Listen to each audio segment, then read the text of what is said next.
Capítulo 3 O Caminho de Provas. Confrontando ogros e dragões.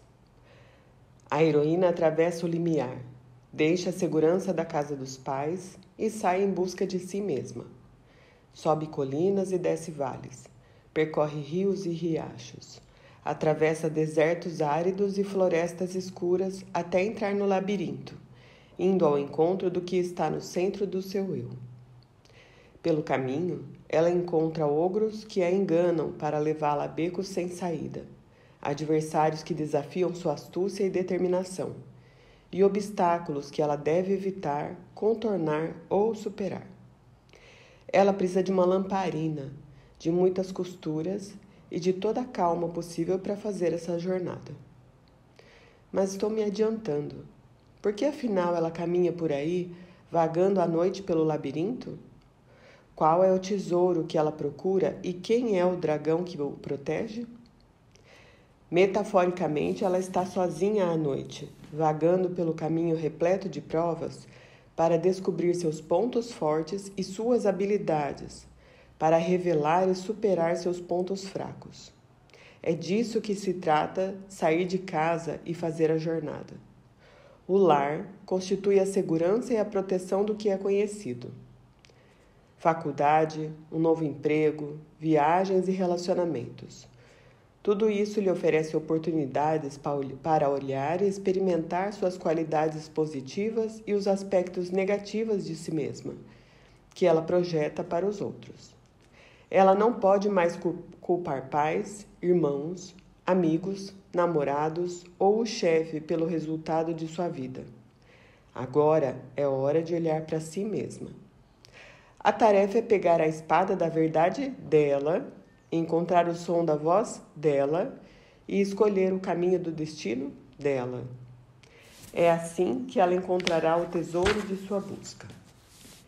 Ela enfrentará obstruções pelo caminho, tanto em seu mundo racional exterior, quanto no mundo interior da psique. O caminho exterior de provas a conduzirá através da esperada trajetória, repleta de obstáculos, que leva à graduação acadêmica, a promoções, a títulos de prestígio, ao casamento e ao sucesso financeiro.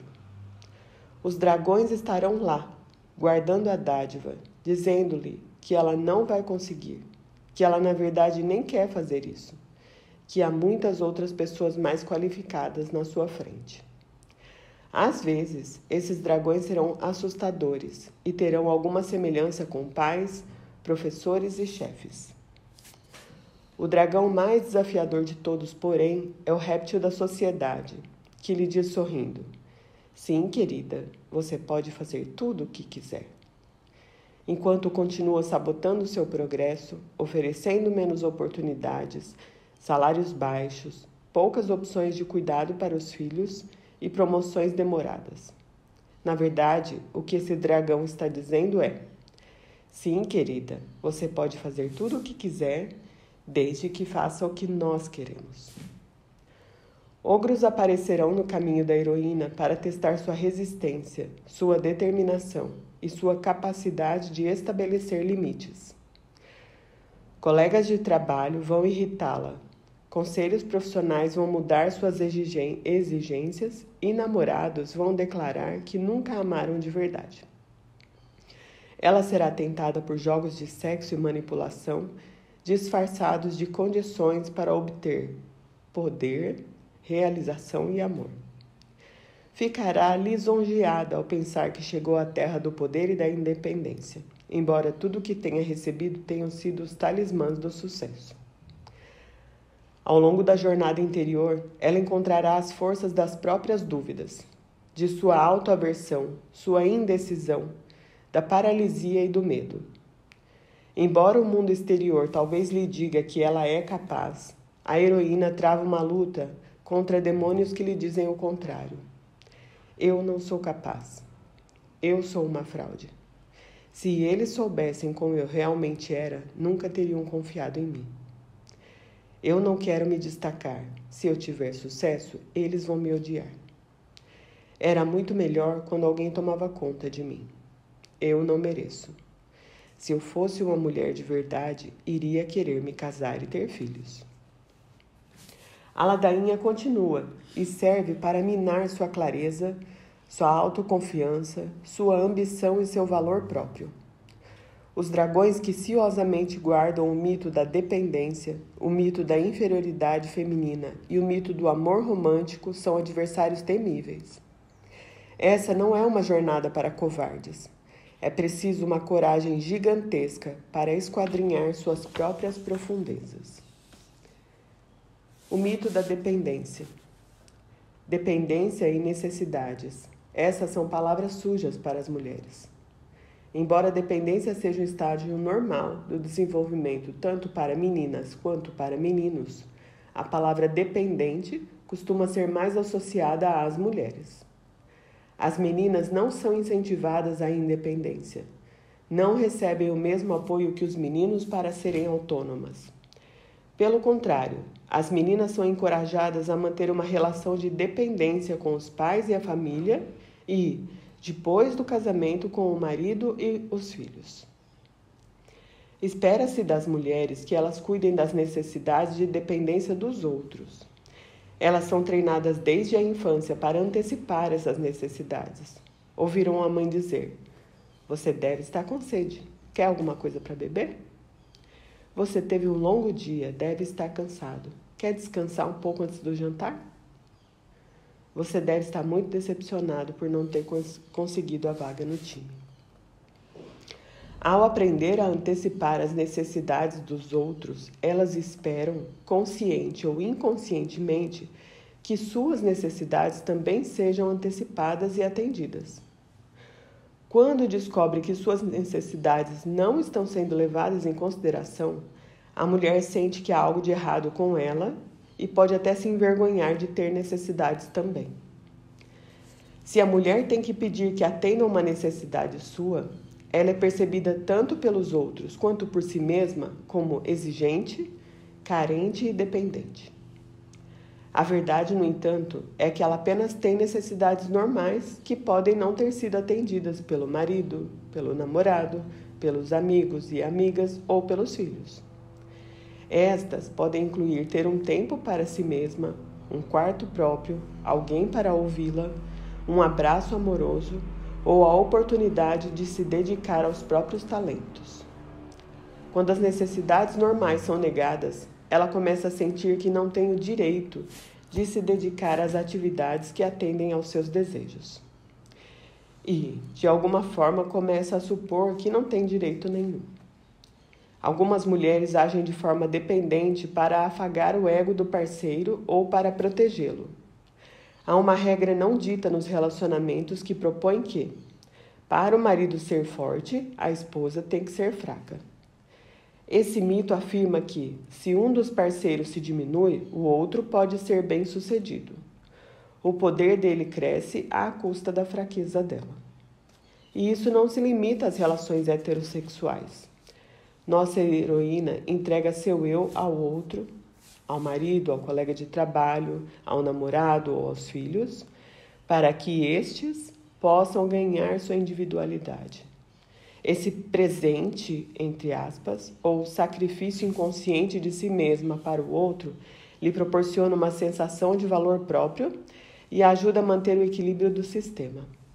Em Mulheres em Terapia, a autora Harriet Lerner diz: "Por trás da postura passivo-dependente de muitas mulheres está a motivação inconsciente de favorecer e proteger alguém, assim como a convicção inconsciente de que se deve permanecer em uma posição de relativa fraqueza para que as relações pessoais mais importantes possam sobreviver.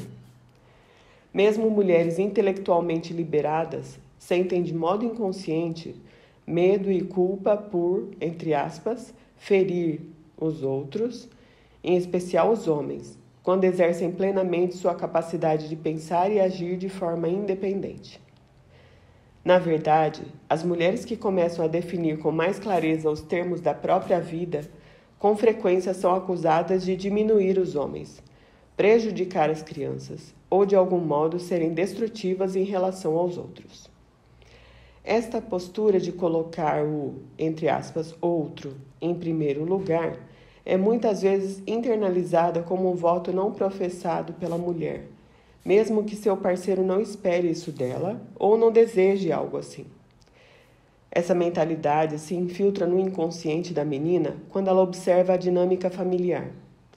Ela vê a mãe colocar as próprias necessidades em segundo plano e aprende a fazer o mesmo. E esse fato ganha ainda mais interesse quando o outro, que disputa sua atenção, é parte de si mesma. É então que ela precisa encontrar uma solução para um conflito interior persistente e muito difícil. Essa é a experiência de Elaine, uma escritora de 40 e poucos anos cujo marido está se recuperando do vício em cocaína. Durante um período marcado pelo uso excessivo de drogas, o casal se separou e Elaine se dedicou à sua carreira de roteirista com grande sucesso.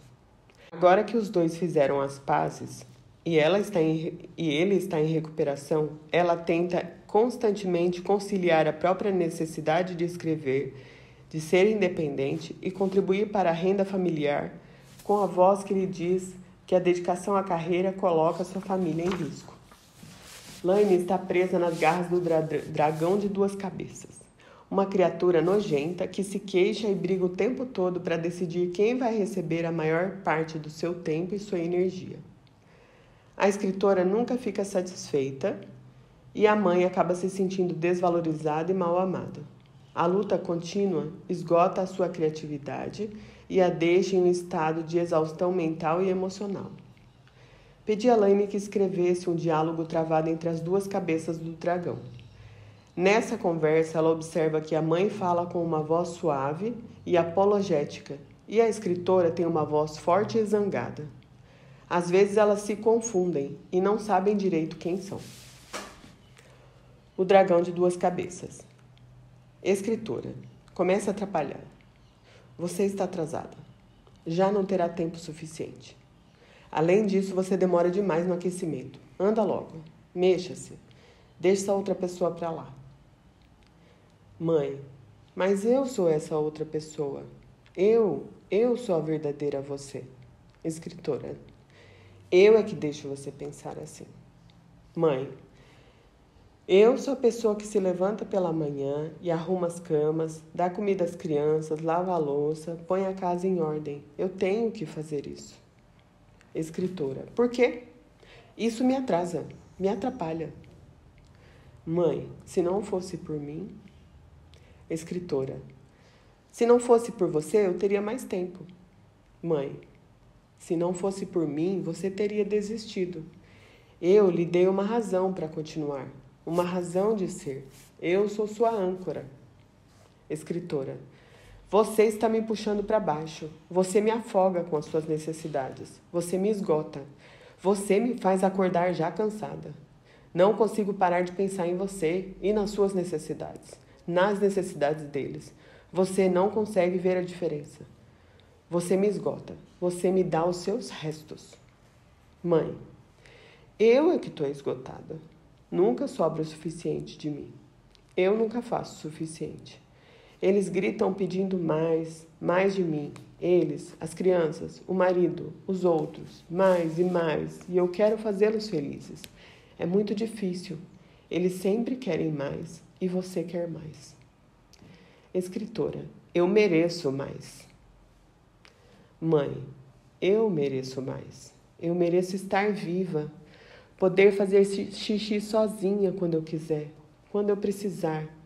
Fazer xixi sozinha. Poder sair para tomar ar fresco, dançar se quiser. Escritora, você não pode fazer isso. Isso diminui meu tempo. Eu mantenho você viva.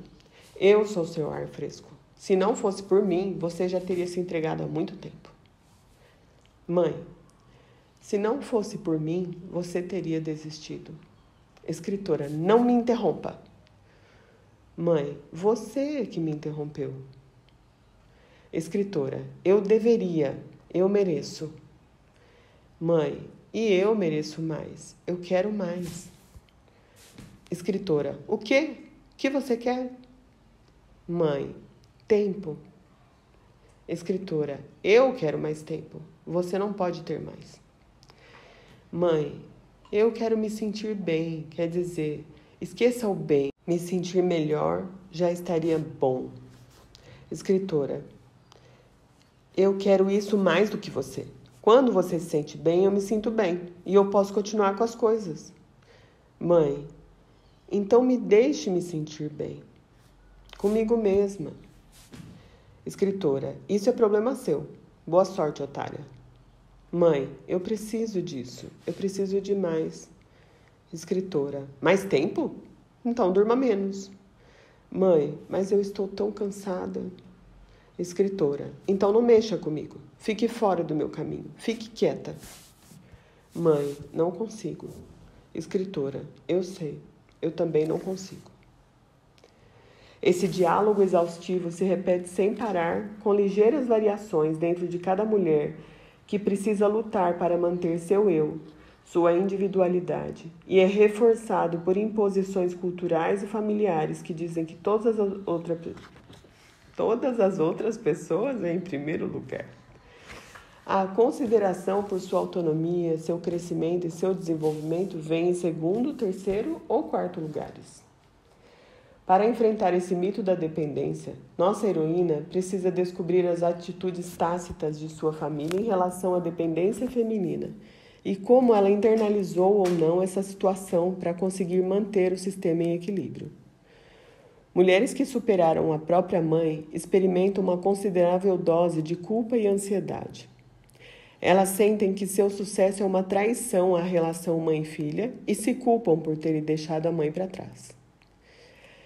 Também é importante para a heroína compreender e apreciar a função desempenhada por sua dependência, tanto no passado quanto nas relações atuais. Ela pode não ter consciência de sua necessidade de proteger os outros, de sua autonomia e de seu sucesso. Ao perceber isso, ela precisará ter paciência consigo mesma para afirmar seu próprio crescimento. Ela também precisa reconhecer que tem necessidades saudáveis e que merecem ser atendidas. Se ela estiver num relacionamento, numa faculdade ou num trabalho que não satisfaça suas necessidades, então ela tem o direito de sair. Nos últimos 20 anos foram realizadas muitas pesquisas sobre as mudanças familiares na nossa cultura. E houve um reexame de papéis desempenhados pelas mulheres e pelos homens. Os resultados desses estudos mostram que hoje, praticamente todas as mulheres compartilham um compromisso básico com o núcleo familiar e com a própria igualdade dentro e fora dele, desde que família e igualdade não se apresentem em conflito. Na minha geração, pela primeira vez as mulheres tiveram que enfrentar escolhas envolvendo maternidade e carreira. Aquelas que optaram por adiar a maternidade pensando na carreira se encontravam numa posição desconfortável quando passavam dos 35 anos. Ou porque não haviam encontrado um marido com quem pudessem formar a família, ou porque estavam relutantes em abrir mão do prestígio, do poder e da gratificação financeira que haviam conquistado para o trabalho. Para enfrentar essas questões, a necessidade de autonomia, a necessidade de procriar, as mulheres precisam de uma mudança de atitude por parte da sociedade e da assistência dos homens. Papéis flexíveis na família e políticas empresariais e legislativas que reflitam essas mudanças acabarão por mudar a forma como a dependência é vista e vivenciada pelas mulheres. Nossa heroína não terá mais que abrir mão de si mesma em nome do crescimento e desenvolvimento dos outros. Autonomia, realização e acolhimento serão qualidades aceitas para as mulheres. O mito da inferioridade feminina. A melhor escrava não precisa ser espancada. Ela golpeia a si mesma. Não com um chicote de couro, ou com paus ou galhos. Não com porrete, ou um cacetete, mas com fino chicote da própria língua e com o sutil espancamento da sua mente contra a própria mente. Pois quem poderia odiá-la tão bem quanto ela se odeia? E quem poderia igualar a delicadeza do seu autoabuso?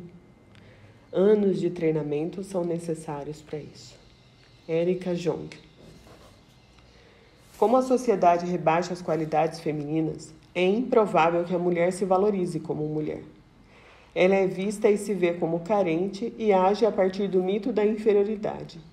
Ela olha ao redor e vê as conquistas dos homens. Homens que não são tão inteligentes, criativos ou ambiciosos quanto ela. Isso a confunde, mas confirma o que ela observa nas atitudes culturais. O homem é melhor. A mulher não tem valor intrínseco próprio. Seu valor está ligado à sua relação com os homens e com as crianças. Ela acredita nesse mito e avalia os próprios conhecimentos e habilidades pelas lentes do pensamento de déficit. Se eu pelo menos fizer mais, se eu tentar mais, se eu for uma boa garota, se eu conseguir aquele diploma, se eu usar aquela roupa, se eu dirigir aquele carro, se, então eu serei aceitável. Ela internaliza um sentimento de autoaversão e a voz do seu ódio por si mesma começa a ser muito semelhante à de sua mãe e à de seu pai. Esse crítico interior pode ser personificado como um ogro tirano ou como uma bruxa malvada, e os dois deverão ser mortos. Como as mulheres foram socializadas para expressar raiva contra si mesmas, o primeiro alvo de seu desdém será a mãe. Como afirmamos antes, observamos um reflexo disso no tratamento da mãe na maioria dos contos de fadas. Todas elas parecem encontrar uma morte prematura ou horrível.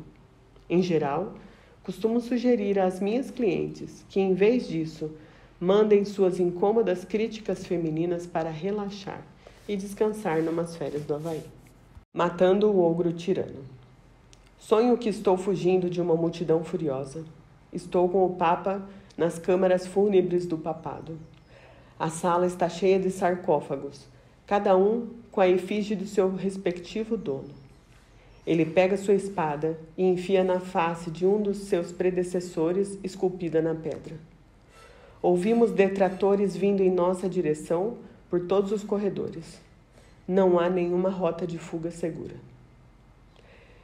Esse sonho me lembra as catacumbas onde assinei um acordo pré-nupcial 21 anos atrás, contra minha vontade. Na época, eu estava grávida e minha mãe estava tão envergonhada por eu ter caído em desgraça que exigiu que eu me casasse não só fora da minha paróquia, mas numa igreja fora do estado. Ela não queria que a minha desgraça fosse testemunhada por amigos próximos da família. Meu noivo e eu concordamos e nos encontramos com um padre que nos pediu para assinar um documento confirmando que não havia impedimento para a realização do matrimônio. Naquela época, um dos impedimentos para o casamento era a gravidez. Eu me recusei a assinar por razões óbvias.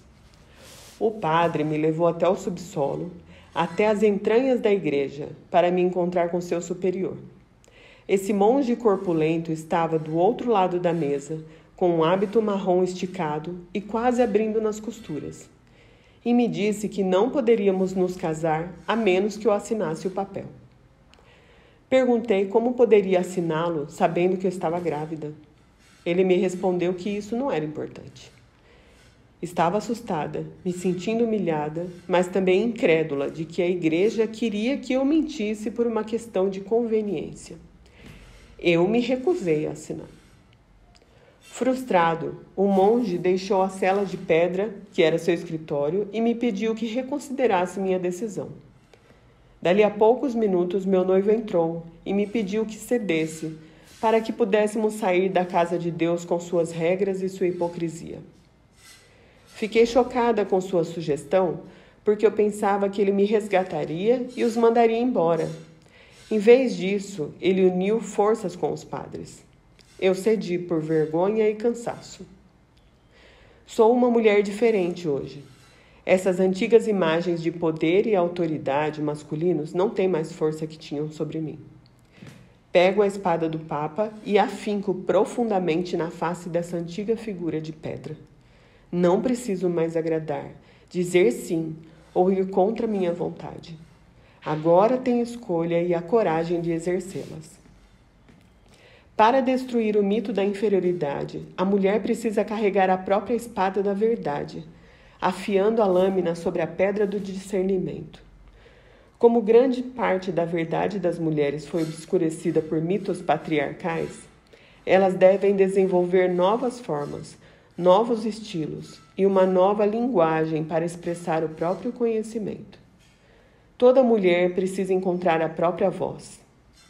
Aprimorar suas habilidades de comunicação ajuda a heroína a se dar bem com diferentes tipos de pessoas. E ter a coragem de apresentar sua visão inspira outras mulheres a confiar nas próprias imagens e palavras.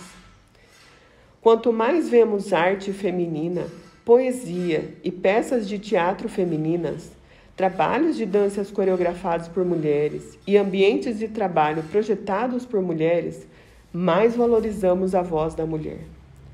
Toda mulher que dissipa o mito da inferioridade feminina se torna um exemplo para as outras. Uma mulher deve afirmar o valor de sua feminilidade. Ela precisa reconhecer sua contribuição à cultura e à sociedade como algo intrinsecamente valioso em qualquer forma feminina. Mais empatia nos relacionamentos, uma orientação estética forte e confiável e um desejo altruísta de oferecer cuidados. Através desse tipo de autoestima, ela é capaz de formar uma parceria igualitária com os homens e com os seus ânimos. Para que as mulheres deixem de emular os homens, de precisar da aprovação de instituições masculinas e de menosprezar outras mulheres pelas adaptações que fazem, elas têm que reconhecer que são pessoas masculinas, sem poderes mágicos ou uma autoridade intrínseca por causa do seu gênero. O mito do amor romântico. No mito do amor romântico, disse que a mulher procura um pai, amante, salvador, que ela pensa que vai resolver todos os seus problemas. Ela é vítima de falsas noções de realização. Se eu encontrar o marido certo, serei feliz. Se eu estiver com um homem poderoso, serei poderosa também. Posso ajudá-lo com sua carreira, seus negócios, sua escrita. A mensagem implícita é: não precisarei descobrir o que eu quero fazer. Posso viver a vida dele. Os homens atendem à expectativa da sociedade de cuidar de uma mulher e protegê-la, de fazer sua própria jornada. Ao prometerem completá-la e protegê-la, eles perpetuam a crença de que ela não precisa empreender uma jornada heróica. Eles matarão os dragões para elas. O senso de individualidade de um homem é reforçado quando ele resgata uma mulher. O título de uma recente palestra sobre o princípio masculino, oferecida pelo Clube de Psicologia Analítica de Los Angeles, ilustra bem isso. Cavaleiro em armadura brilhante procura donzela em perigo. Objetivo: casamento. As mulheres esperam. A garotinha do papai espera na janela, com o nariz amassado contra o vidro, buscando na escuridão os faróis do carro dele. Na adolescência, ela espera ao lado do telefone, na expectativa da hora em que ele ou ela vai ligar. Ela espera o seu primeiro beijo, seu primeiro encontro, seu primeiro orgasmo. As mulheres são treinadas para estar sempre num estado de expectativa. Da próxima vez que virmos nossa jovem, ela será uma mãe amamentando seu bebê recém-nascido enquanto espera o marido chegar do trabalho. Ele é sua ligação com o mundo exterior. Ele cuida de tudo. Ele está esperando a vida começar. Ele já ouviu os sussurros. Você não é suficiente sozinha. Você precisa de alguém que a complete. Você precisa do outro. Você precisa esperar. Na maioria dos contos de fadas, a heroína é retirada do seu estado de espera, do seu estado de inconsciência e radical instantaneamente se transforma para melhor. O catalisador dessa mudança mágica é geralmente um homem. Branca de Neve, Cinderela, Rapunzel, Bela Adormecida, Elisa Dolittle e Perséfone. Todas compartilham variações do mesmo príncipe. E, no entanto, quando a transformação da heroína realmente ocorre, costuma ser o resultado não de um resgate de alguém de fora, mas de um crescimento e desenvolvimento interior extenuante que se desenrola ao longo de muito tempo. Psique e Eros. No mito de Psique e Eros, Psique começa a história sob o feitiço de um amor ilusório. e termina com a conquista do amor verdadeiro romântico. Eros começa o relacionamento resgatando Psique de seu destino anunciado à morte, conduzindo-a em seguida ao seu reino, onde todas as necessidades dela seriam atendidas. Eros lhe diz para não se preocupar com o lugar onde eles vão morar ou com o que vão comer, pois ele cuidará de tudo. Em troca, pede que Psique não olhe para ele à noite e nem lhe pergunte onde ele passa seus dias. Incitada por suas irmãs, que a convencem de que ele é um monstro, Psique desafia o mito da supremacia masculina, desobedece às ordens de Eros e acende sua lamparina para observá-lo durante a noite, enquanto dorme a seu lado. Ela derrama sobre ele um pouco de óleo da lamparina e ele desperta. Ao mesmo tempo, ela é espetada por uma de suas flechas e se apaixona. Quando reconhece a divindade de Eros, Psique tenta se agarrar a ele, mas ele foge para sua mãe, Afrodite. Psique desobedeceu a ordem de Eros, e ele simplesmente não consegue suportar essa esposa insolente. No livro She, a chave do entendimento da psicologia feminina, Robert Johnson assemelha o desejo de Psique de olhar Eros ao desafio de uma mulher à autoridade do seu homem interior. A mulher geralmente vive por algum tempo sob domínio do seu homem interior, ou Deus interior, o ânimos. Seu próprio Eros interior a mantém, sem que ela tome consciência disso, no paraíso. Ela pode não questionar, ela pode não ter um relacionamento real com ele. Ela está completamente sujeita ao seu domínio oculto. É um dos grandes dramas da vida interior de uma mulher quando ela desafia a supremacia do ânimos e diz: eu vou olhar para você.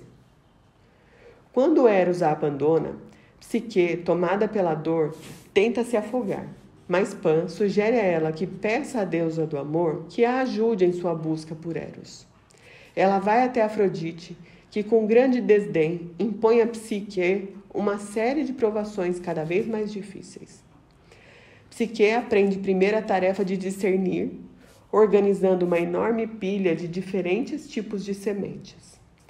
Depois, ela aprende a não tentar tomar o poder elementar diretamente nas próprias mãos, ao tentar colher lã de ouro dos galhos baixos das árvores de um bosque repleto de carneiros perigosos. Em sua terceira tarefa, ela aprende a ordenar e a estabelecer limites. Ao encher uma taça de cristal com a água do centro do rio Estige, ela aprende a se concentrar em um aspecto da vida de cada vez. Em sua quarta tarefa, Psique aprende a conter a própria generosidade, recusando-se a se envolver com distrações que surgem durante o seu caminho para o mundo inferior. Lá, ela deverá obter o unguento da beleza de Perséfone e entregá-lo a Afrodite. Ela estabelece limites, diz não, mas também experimenta o fracasso, que a faz lembrar-se de que é humana. Ela deve morrer para sua antiga forma de ser antes de alcançar a plenitude. Ao longo de suas provações, Psique tem assistência. Formigas a ajudam a separar as sementes. Juncos lhe dizem como colher a lã de ouro. Uma águia a ajuda a encher a taça de cristal. E uma torre lhe dá instruções para sua viagem ao mundo inferior. Por fim, Eros livra Psique de um sono mortal e a leva para o Olimpo para se tornar uma deusa. Eros, capaz de se metamorfosear, é cada um dos seus aliados. Ele é seu guia masculino interior positivo. Robert Johnson escreve sobre a importância do homem interior da mulher em busca de autonomia. Eros é o ânimos da mulher, que está sendo fortalecido, curado, despido das características de garoto embusteiro, transformando-se assim em um homem maduro, digno de ser seu companheiro. Tudo isso é fruto dos esforços dela e da cooperação dele. Ele, por sua vez, a redime. Eros e Psique se casam e ela dá à luz uma menina a quem chamam de Prazer. Psique foi transformada pela resistência às suas provações. Não vive mais sob o feitiço do amor romântico. Graças a seu esforço, tornou-se uma deusa. Ela se casa com Eros numa posição de igualdade e conquista o amor verdadeiro. Muitas mulheres que vivem sob o feitiço do amor ilusório querem que seu cônjuge seja um semideus que cuida de todas as suas preocupações mundanas. Hipotecas, seguros, prestação do carro, decisões sobre mudanças e por aí vai. Dessa forma, elas não serão culpadas se ele tomar a decisão errada. A heroína deve ter a coragem de desmistificar seu parceiro e retomar a responsabilidade pela própria vida. Precisa tomar difíceis decisões e ganhar autonomia. Só quando é liberada ou se libera da crença de que sua realização está nas mãos de um amante, é que a mulher poderá encontrar um parceiro em posição de igualdade e desfrutar o verdadeiro amor.